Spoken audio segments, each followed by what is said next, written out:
Hi, beautiful people. So, I'm just here reminiscing on when I had this very nasty experience with a whipped cream product.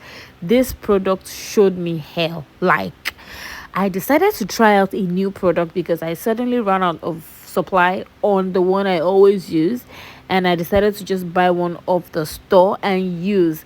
Guys, remind me never to try this again because it almost ended in premium tears. But for the experience I've gathered over the years, I was able to swing it by.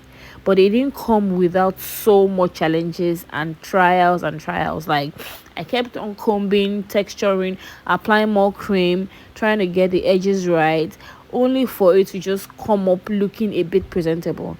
And let me tell you guys that this client that had this cake order had been working with me for over 7 years. Imagine me trying to disappoint her. So I knew that disappointing her wasn't an option. All I knew was I had to figure out how to work with this cream, despite the fact that I didn't have any other alternative at the time. So I got my thinking cap on and I began to add up a whole lot of stuff to make it beautiful. And I think at the end of the day, it came out looking nice. What do you think?